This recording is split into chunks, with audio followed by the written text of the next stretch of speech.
एक अधूरी क्लास हमेशा अधूरी जानकारी देती है, इसलिए क्लास को अंत तक देखें। सभी को नमस्कार। मैं Hemlata Verma HC² Hemlata coaching classes में आप सभी का स्वागत करती हूँ।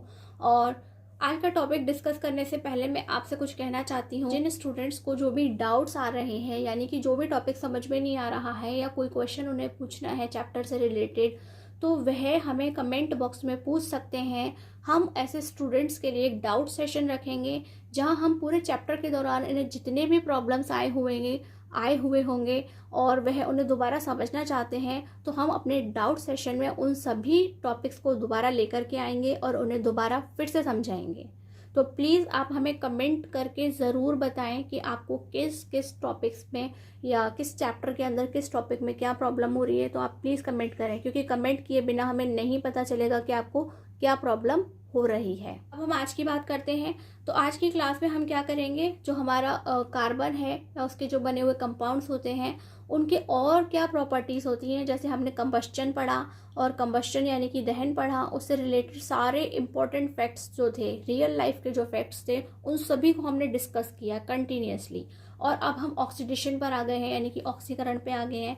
यह भी कंबस्चन से रिलेटेड है, क्योंकि ऑक्सीजन क्या करती है, ऑक्सीजन से ही चीज़ें ऑक्सीडाइज्ड होती हैं। ऑक्सीजन की वजह से क्या होता है, कंबस्चन होता है। और जलने के बाद जो किसी चीज़ की स्थिति है वह क्या है, ऑक्सीडेशन है। तो वह किस तरह से ऑक्सीडाइज्ड हो रही हैं, हम आपको यहाँ पे बताएंगे। Carbon Burns in the presence of oxygen, यानी कि कार्बन कब जल रहा है, ऑक्सीजन की प्रेजेंस में जलता है। एंड गेट्स ऑक्सीडाइज्ड, और उसके बाद वह क्या होता है, ऑक्सीडाइज्ड हो जाता है। यानी कि वह ऑक्सीजन जो है किस चीज़ में कन्वर्ट हो रहा है, कार्बन डाइऑक्साइड में कन्वर्ट हो रहा है। And carbon monoxide depending upon the availability of oxygen, यानी कि आपके पास कितनी ऑक्सीजन थी उससे पता चलेगा कि जो हमारा ऑक्सीजन है वह ऑक्सीडाइज होकर के क्या नई चीज बना रहा है। यानी कि C+O2 क्या बना ली, CO2 कार्बन डाइऑक्साइड। ये वही कार्बन डाइऑक्साइड है जिसे क्या होता है, हम अपने शरीर से छोड़ देते हैं, हम अपने शरीर से बाहर निकालते हैं। C+O यानी कि कम मात्रा में, यानी कि एक C का एलिमेंट एक O का एलिमेंट है, तो C+O क्या बना रहे हैं, CO को क्या कहा जाता है, कार्बन मोनोऑक्साइड कहा जाता है। अभी हम कार्बन मोनोऑक्साइड को डिटेल में जानेंगे, लेकिन उससे पहले हम इसे हिंदी में डिस्कस कर लेते हैं। कार्बन ऑक्सीजन की उपस्थिति में जलता है, यानी कि कार्बन कब जलेगा, जब ऑक्सीजन होगा। और ऑक्सीजन की मात्रा के आधार पर कार्बन डाइऑक्साइड और कार्बन मोनोऑक्साइड में ऑक्सीकृत हो जाता है। यानी कि ऑक्सीजन कितनी है उस पर डिपेंड करता है कि कार्बन डाइऑक्साइड बनेगी या कार्बन मोनोऑक्साइड बनेगी, और उसमें वह ऑक्सीकृत हो जाएगा। ऑक्सीकृत होने का मतलब भी क्या है, ऑक्सीडाइज्ड होना। क्या होना, ऑक्सीडाइज्ड होना। और ये किस तरीके से हो रहा है, तो आपने देखा कि यह क्या है, जब दहन हो रहा है तो क्या हो रहा है, ऑक्सीडेशन भी हो रहा है। यानी कि ऑक्सीजन से मिलकर एक नई चीज बन रही है, ऑक्सीडेशन हो रहा है। जल रही है, यानी कि ऑक्सीजन की हेल्प से जल रही है, तो कंबस्चन हो रहा है, यानी कि दहन हो रहा है। दोनों में ही इंपॉर्टेंस किसकी है, ऑक्सीजन की इंपॉर्टेंस है, उसी से यह काम हो रहा है। तो जब ये कम मात्रा में थी तो क्या बना, C+O यानी कि CO का नाम क्या है, कार्बन मोनोऑक्साइड। लिख लीजिएगा आप, ठीक है, कि कार्बन मोनोऑक्साइड बन रही है। जब ज़्यादा मात्रा में थी तो C+O2 क्या बना, CO2 कार्बन डाइऑक्साइड बना। ये वही कार्बन डाइऑक्साइड है जिसे हम अपने शरीर से छोड़ते हैं, ठीक है। हम O2 ग्रहण करते हैं और CO2 छोड़ देते हैं, यानी कि शरीर से बाहर कर देते हैं, रिलीज कर देते हैं। और जो CO है वह CO कब बनती है, तो आपने देखा कम मात्रा की, यानी कि जहाँ पर भी ऑक्सीजन की कमी होती है वहाँ पे क्या होती है, CO बनती है, यानी कि कार्बन मोनोऑक्साइड बनती है। तो आप देखिए कि जब भी कहीं पर ऑक्सीजन की कमी होती है, जहाँ पर आप रहते भी हैं, अगर वहाँ पे ऑक्सीजन की कमी होती है तो क्या होता है, हमारा दम घुटने लगता है। क्या होता है, दम घुटने लगता है। और जब दम घुट रहा होता है तो वह कौन सी गैस बन रही होती है, CO बन रही होती है, कार्बन मोनोऑक्साइड बन रही होती है। और यह क्या है, इसे साइलेंट किलर गैस के नाम से जाना जाता है। किसके नाम से, साइलेंट किलर के नाम से जाना जाता है। चाहे हिंदी मीडियम हो इंग्लिश मीडियम हो, दोनों के लिए सेम नाम है, साइलेंट किलर गैस के नाम से जाना जाता है। यह क्या करती है कि आपको पता ही नहीं चलता है कि ये आपके शरीर के अंदर जा रही है, और आपकी बैठे बैठे तक मौत हो सकती है, लेटे लेटे सोते सोते आप जैसी अवस्था में है आपकी वैसे ही मौत हो जाती है। ये बिल्कुल भी एहसास नहीं कराती है आपको कि जो हमारी बॉडी है वह ऑक्सीजन की जगह CO इनहेल करना स्टार्ट कर जाती है और ये हमारे खून के अंदर जो हीमोग्लोबिन होता है उसमें मिक्स हो जाती है और उसकी वजह से मौत हो जाती है। तभी आपने सुना होगा कि जो अंगीठियाँ होती हैं, सर्दियों में लोग अंगीठी जलाते हैं ना, सर्दी में जब लोग अंगीठी जलाते हैं तो वहाँ पर भी क्या कहते हैं कि अगर आप घर के अंदर अंगीठी जला रहे हैं तो आपको अपने घर के दरवाजे बंद नहीं करने हैं, खिड़कियाँ बंद नहीं करनी है, उन्हें पूरा पैक करके नहीं रखना है। जिस समय अंगीठी जलेगी उसे खोल कर रखना होता है, कोई दरवाज़ा जिससे बाहर से हवा का आदान प्रदान होता रहे। उससे क्या होगा कि जैसे ही अगर वहाँ पर कमरे में ऑक्सीजन की कमी होती है तो अंगीठी जलाने की वजह से क्या होता है, जब अंगीठी जल रही है यानी कि ऑक्सीजन का काम हो रहा है, ऑक्सीजन बर्न हो रही है, ऑक्सीजन को जलाया जा रहा है, तो वहाँ पे कार्बन मोनोऑक्साइड बन जाती है और पूरे कमरे में भर जाती है। बहुत सारे लोगों की आदत होती है कि सर्दियों के दिनों में वे अपने घर में रात में अंगीठी जलाते हैं और दरवाजे बंद करके अच्छे से पैक करके सो जाते हैं। तो जब कोई ऐसी करता है तो सुबह पता चलता है कि उनकी मौत हो गई है। किस वजह से मौत हो गई है कि उनके घर में रात में क्या बन गई, कार्बन मोनोऑक्साइड गैस बन गई, उसकी वजह से उनकी मौत हो गई। क्योंकि है क्या है, साइलेंट किलर गैस है, आपको पता ही नहीं चलेगा कि ये कब आपकी बॉडी में प्रवेश कर रही है, यानी कि शरीर में प्रवेश कर रही है, आप इसे इनहेल कर रहे हैं और यह आपको मार रही है, इसीलिए इसका नाम है साइलेंट किलर। तो इसके बारे में काफ़ी अच्छे से जान लेना और एग्जाम्स में काफ़ी क्वेश्चंस भी पूछे जाते हैं। और चूंकि आपने देखा कि ये तो कार्बन कार्बन था, लेकिन कार्बन के जो कंपाउंड्स होते हैं उनके साथ में जलकर क्या होगा अब हम उसे देखते हैं। Carbon compounds can be easily oxidised on combustion, which alcohols are converted to carboxylic acid, where alkaline potassium permanganate और acidified potassium dichromate are oxidising agent. तो ये आपको बता रहा है कि जब भी कोई कार्बन का कंपाउंड है, कैसा कंपाउंड है, एल्कोहल है, तो ये एल्कोहल को ऑक्सीडाइज करके क्या बना देती है, कार्बोक्सिलिक एसिड बना देती है, यानी कि एल्कोहल को एसिड में कन्वर्ट कर देती है। और वहाँ पे जो ऑक्सीडाइजिंग एजेंट हैं, यानी कि किनकी हेल्प से ये काम होगा, तो वह है alkaline potassium permanganate. Potassium permanganate जानते हैं, इसे लाल दवा के नाम से जाना जाता है। किस तरह से, लाल दवा के नाम से जाना जाता है। ये पानी की सफाई के काम में आता है, इसे कुओं में डाला जाता है, ठीक है। और जब घर में भी टैप वाटर गंदा आ जाता है तो उसमें भी इसका इस्तेमाल किया जाता है। और एल्कलीन का मतलब क्या होता है, क्षारीय, क्षारीय नेचर का ये होता है। और इसके अलावा क्या है, एसिडिफाइड, यानी कि एसिड नेचर का बना हुआ पोटेशियम डाइक्रोमेट। कैसा, पोटेशियम डाइक्रोमेट। आपको इनके फॉर्मूलेस भी याद करने हैं, आपको अभी आगे लिखे हुए मिलेंगे रिएक्शंस में। तो इन दोनों की हेल्प से क्या होता है, ये एल्कोहल को कार्बोक्सिलिक एसिड में कन्वर्ट कर देती है। तो आपको इन दोनों का नाम भी याद करना बहुत ज़रूरी है। में देखते हैं, दहन करने पर कार्बन यौगिकों को सरलता से ऑक्सीकृत किया जा सकता है, यानी कि जब भी हम उन्हें जलाएंगे तो आसानी से हम कार्बन से बने यौगिकों को ऑक्सीडाइज कर सकते हैं, यानी कि उनसे कुछ नया बना सकते हैं, जिनमें एल्कोहल को कार्बोक्सिलिक अम्ल में बदला जाता है। यानी कि आप डायरेक्ट याद रख सकते हैं कि यहाँ पे एल्कोहल को कार्बोक्सिलिक एसिड में कन्वर्ट किया जाता है, जहाँ क्षारीय पोटेशियम परमैंगनेट, यानी कि क्षारीय नेचर का पोटेशियम परमैंगनेट अथवा अम्लीकृत पोटेशियम डाइक्रोमेट ऑक्सीकारक हैं, यानी कि इनका इस्तेमाल किया जाता है। चाहे आप इसे ले सकते हैं, चाहे आप इसे ले सकते हैं, दोनों का इस्तेमाल करके हम क्या करते हैं, हम एल्कोहल को अम्ल में बदल देते हैं। रिएक्शन देखते हैं, CH3CH2OH, यानी कि ये क्या है, C2H5OH। क्या है ये, एथिल एल्कोहल है। हम क्या दिखाएंगे यहाँ पे कि एल्कोहल जो होते हैं वो एसिड में कन्वर्ट हो जाते हैं, तो ये हमने एथिल एल्कोहल ले लिया है। और ये जो है KMnO4, इसे कहा जाता है पोटेशियम परमैंगनेट। क्या कहा जाता है, पोटेशियम परमैंगनेट। और ये है हमारा K2Cr2O7, इसे कहा जाता है पोटेशियम डाइक्रोमेट। क्या कहा जाता है, पोटेशियम डाइक्रोमेट कहा जाता है। तो आपको इनके फॉर्मूला भी याद करने हैं, ये आपको लाइफ टाइम काम देंगे, जब तक आप पढ़ते रहेंगे, पढ़ाते रहेंगे, हमेशा काम देंगे। तो KMnO4 और K2Cr2O7 ये क्या है, इसे हम लाल दवा के नाम से जानते हैं। इसे पानी शुद्ध करने में इस्तेमाल किया जाता है।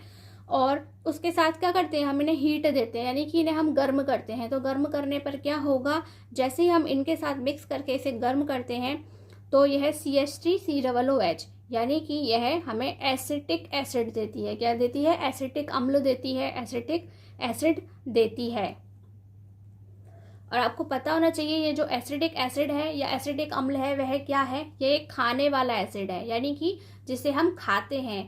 अब खाते किस तरह से हैं? हम इसे विनेगर यानी कि सिरका के रूप में खाते हैं, जिसका इस्तेमाल हम किस में करते हैं? अचार बनाने में, तरह तरह की डिशेस बनाने के लिए। तो इस तरह से ऊपर वाले 2 रिएक्शन और एक ये वाला रिएक्शन आपको पूरी तरह से तैयार करने हैं। उसी से आपको पता चल जाएगी कि कार्बन या उससे बने कंपाउंड्स के साथ में वह क्या क्या देता है। तो ये रिएक्शन बहुत ही ईजी सी है, आप आसानी से याद रख सकते हैं और इसे अच्छे से तैयार कर लें। एग्जाम्स में बहुत ज़्यादा पूछी जाती है।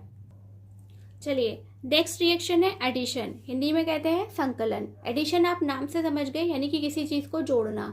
यहाँ पर आएगी, एक नई चीज़ जुड़ जाएगी और नई चीज़ जुड़ने के बाद में फिर वह एक नई चीज़ बन जाती है। तो ये है एडिशन, हिंदी में कहते हैं संकलन। आप इसे इस तरह से भी याद रख सकते हैं। और देखिए, हम आपको एडिशन या संकलन पढ़ाएं उससे पहले हम आपको बताना चाहते हैं कि इंग्लिश का एक वर्ड है कैटेलिस्ट। क्या है?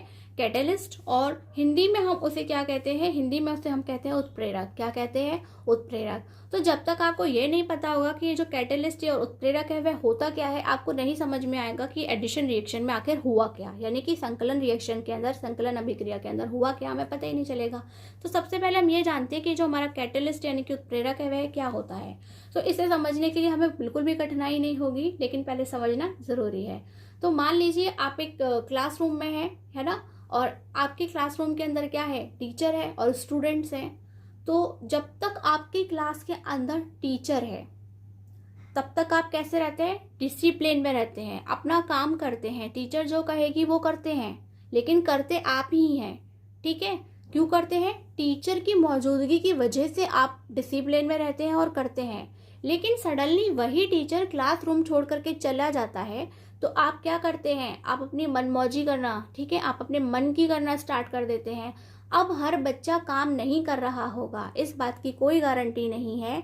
अब इस बात की कोई गारंटी नहीं है कि हर बच्चा टीचर के जाने के बाद भी डिसिप्लिन में हो, काम कर रहा हो सकता है वे एक दूसरे से बातचीत कर रहे हो, कोई कुछ कर रहा होगा, कोई कुछ कर रहा होगा, कोई काम छोड़कर बैठा होगा। तो टीचर के मौजूद होने की वजह से काम हो रहा था, काम आप ही कर रहे थे। लेकिन टीचर के चले जाने के बाद में क्या हुआ? आपने वो काम करना बंद कर दिया। तो यहाँ पे टीचर क्या है? टीचर एक कैटेलिस्ट है, एक उत्प्रेरक है। क्या है? टीचर एक कैटेलिस्ट है, एक उत्प्रेरक है। जब तक वह था तो आप काम कर रहे थे, वो आपका काम नहीं कर रहा था, लेकिन उसकी वजह से आप अपना काम तौर तरीके से कर रहे थे। तो उसी को क्या कहा जाएगा? वहाँ पे टीचर एक कैटेलिस्ट है, एक उत्प्रेरक है। तब आप समझ जाइए कि कोई भी चीज़ को हम कैटेलिस्ट या उत्प्रेरक तब कहेंगे रिएक्शन के अंदर जो वहाँ पर मौजूद तो है और मौजूद होने की वजह से ही वो काम हो रहा है, लेकिन वह खुद कोई काम नहीं कर रहा है। क्या है? वह खुद कोई काम नहीं कर रहा है, उसे ही हम क्या कहेंगे? कैटेलिस्ट या उत्प्रेरक कहेंगे। तो अब हम तैयार हैं इस बात के लिए कि हम ये समझ सके कि जो हमारा एडिशन या संकलन है वह क्या होता है।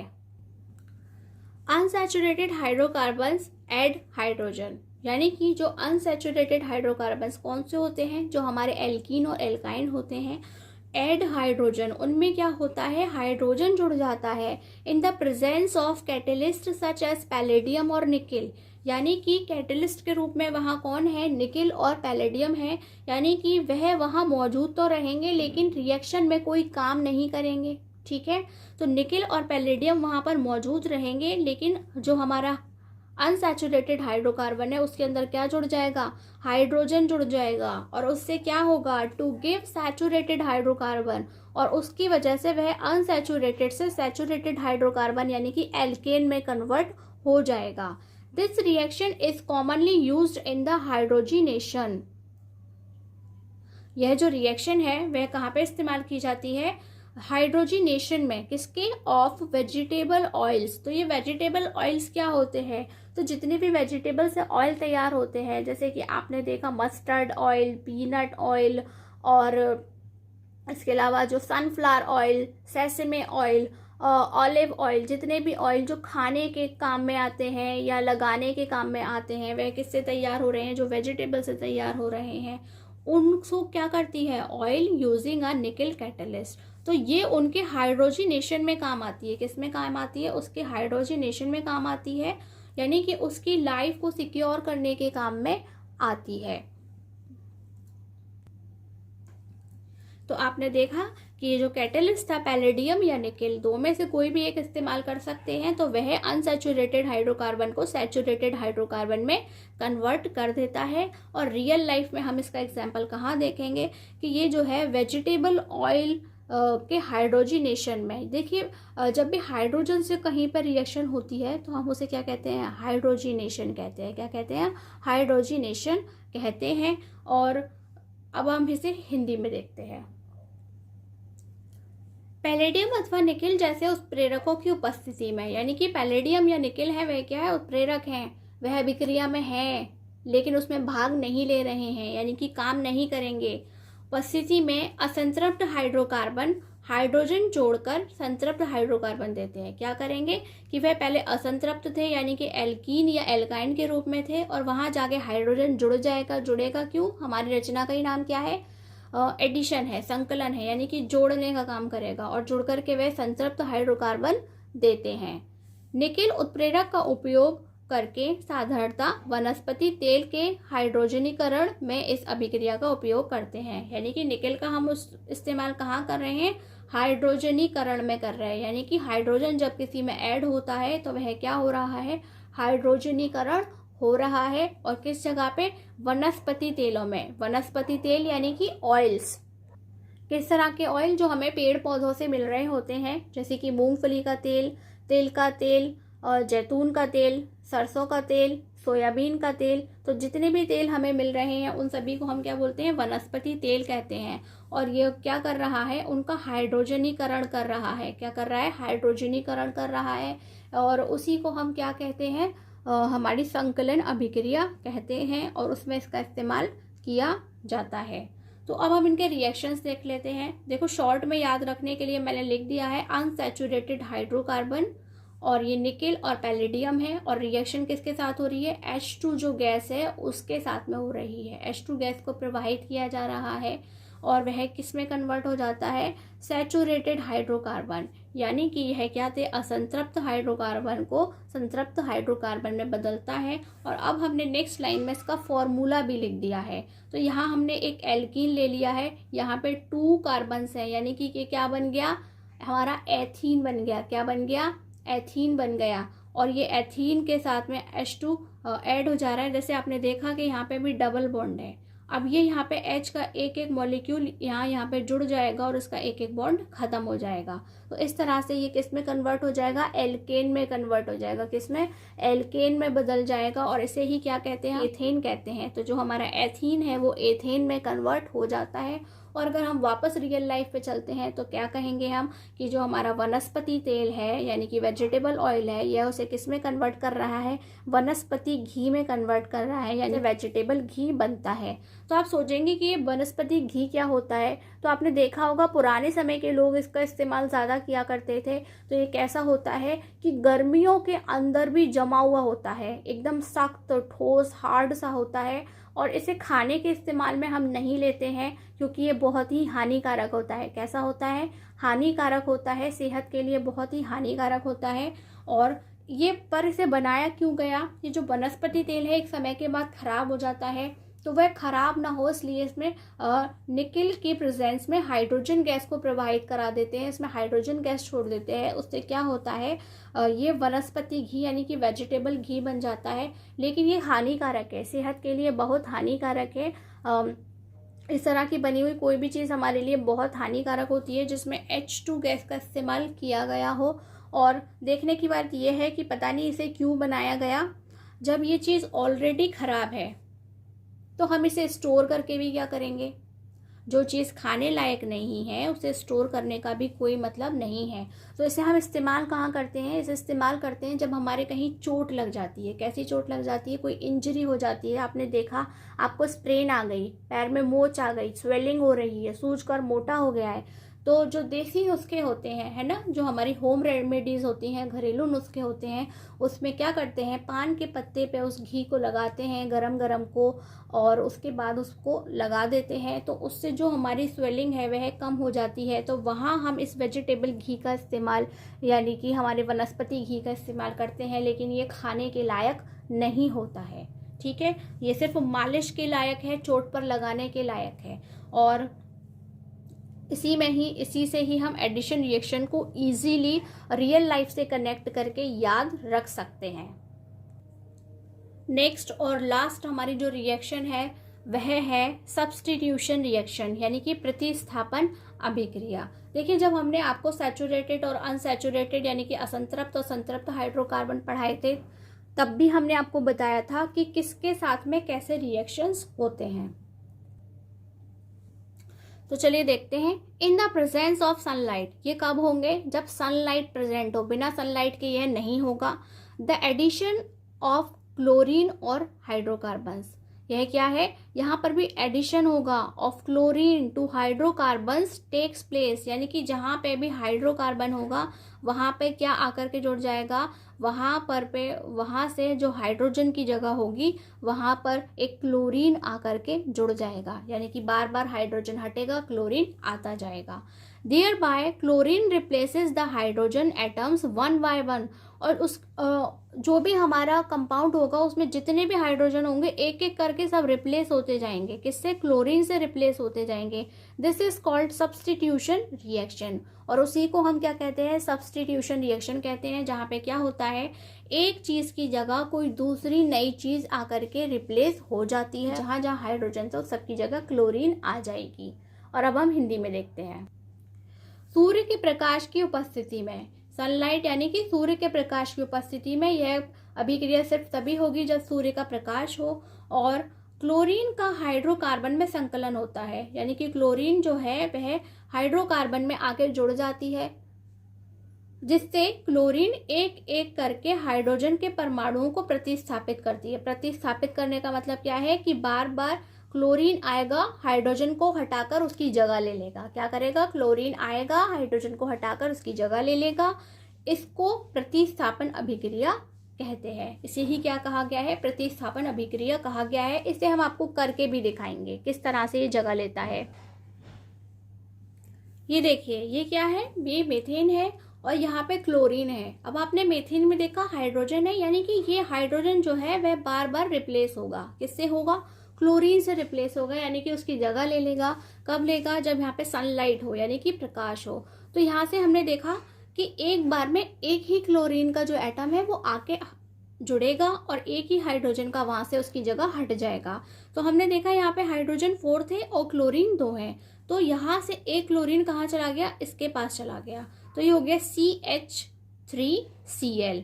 और जो एक हाइड्रोजन था और एक क्लोरीन था वह अलग होकर के क्या बन गए, HCl बन गए। क्या बन गए, HCl बन गए। और इसे क्या कहते हैं, इसको हम कहते हैं मेथिल क्लोराइड, और इसको बोलते हैं हम हाइड्रोक्लोरिक एसिड। क्या कहते हैं, हाइड्रोक्लोरिक अम्ल कहते हैं, और इसे मेथिल क्लोराइड कहते हैं। ये प्रोसेस सिर्फ यहीं पर रुकेगी नहीं, आप इसे फॉर एग्जाम्पल एक बार ही करके दिखा सकते हैं, लेकिन ये कंप्लीट कब होगी, जब हम यहाँ से सारे हाइड्रोजन एटम्स को रिमूव कर देंगे, हटा देंगे। किस तरह से, ये मैंने फिर से हमारा ये CH3Cl जो तैयार हुआ है उसे लिखा, वापस फिर से Cl2 लिखा। क्या लिखा, फिर से Cl2 से रिएक्शन कराई, और कैसे कराई, ये सनलाइट और प्रकाश के साथ में ही। तो यह फिर से यहाँ से जो हमारा हाइड्रोजन के 3 एटम्स थे उसमें से एक कम हो जाएगा और यहाँ से एक क्लोरीन जाके उसमें जुड़ जाएगा, एक एटम। तो ये हो जाएगा हमारा CH2Cl2 प्लस HCl। फिर से यहाँ से दोनों का एक H और एक Cl फिर से अलग हो जाएगा। वापस से फिर हम इस रिएक्शन को पकड़ लेंगे, ये हो गया हमारा CH2Cl2, और फिर से हम अपना क्लोरीन गैस ले लेंगे और फिर से हम रिएक्शन करेंगे सनलाइट में। फिर यहाँ से एक हाइड्रोजन और एक क्लोरीन निकलेगा और एक क्लोरीन इसमें जाके ऐड हो जाएगा। तो ये हो जाएगा हमारा CH3Cl। क्या हो जाएगा, CH3Cl हो जाएगा, और ये फिर से एक HCl बच करके साइड में आ जाएगा। और अगेन हम देखेंगे, हम फिर से लिखेंगे, ये हो गया हमारा CH3Cl प्लस Cl2। और यहाँ से फिर क्या होगा, ये जो हमारा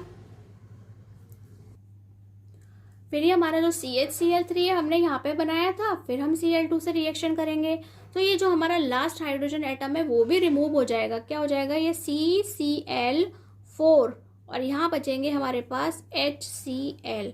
तो इस तरह से आपको पता भी नहीं चला। और ये जो हमारा CHCl3 है वह क्या है, वह क्लोरोफॉर्म बन गया। क्या बन गया, क्लोरोफॉर्म बन गया। ये वही क्लोरोफॉर्म है जिसे सुंघाकर हम क्या कर देते हैं, बेहोश कर देते हैं। आपने हिंदी फिल्मों में बहुत देखा होगा, क्लोरोफॉर्म लिया, सुंघाया और व्यक्ति क्या हुआ, बेहोश हो गया। इसे कहते हैं कार्बन टेट्राक्लोराइड। ये कार्बन है, ये क्लोरीन से बना हुआ है इसलिए क्लोराइड। और 4 को हम क्या बोलते हैं, 4 को हम बोलते हैं टेट्रा, इसलिए इसे कहा जाता है कार्बन टेट्रा क्लोराइड। तो ये आपको अच्छे से रिएक्शन याद रखनी है। अगर आप एक ही कर पाते हैं तो एक ही ठीक है, लेकिन जो पूरा सब्स्टिट्यूशन रिएक्शन है यहाँ पे हाइड्रोजन के 4 एटम्स हैं, तो उन 4 को रिमूव करने के बाद ही हम इसे अच्छे से बता सकते हैं कि पहले ये कुछ इस तरीके का था और बाद में ये तैयार होता है। आपने देखा हर बार एक एक हाइड्रोजन रिमूव होता जाता है और एक एक क्लोरीन उसमें ऐड होता जाता है और साइड से हमारा एक एक HCl बचता जाता है। इसकी है क्लास आपको कैसी लगी हमें ज़रूर बताएं, और ये क्लास अच्छी लगी हो तो प्लीज़ कमेंट करें। ऐसा कोई भी टॉपिक हो जो आपको समझ नहीं आया हो वह आप हमसे कमेंट बॉक्स में पूछ सकते हैं। और प्लीज़ जो हमारा चैनल है उस पर कमेंट्स और लाइक्स अभी बहुत कम हैं, उसके व्यूज़ हैं उसके मुकाबले में अभी लाइक्स और कमेंट्स बहुत कम हैं। तो प्लीज़ आप यदि वीडियो देख रहे हैं तो उस पर लाइक और कमेंट ज़रूर करें। और ये क्लास आपको अच्छी लगी हो तो प्लीज़ इसे अपने फ्रेंड्स के साथ में, फैमिली के साथ में और क्यूरियस लोगों के साथ में या स्टूडेंट्स के साथ में, या इसके अलावा जो कॉम्पिटिटिव एग्जाम्स के लिए प्रिपरेशन कर रहे हो वहाँ पे NCERT सिलेबस चलता है, आप उनके साथ में शेयर कर सकते हैं। आज की क्लास में बस इतना ही। नमस्कार, धन्यवाद।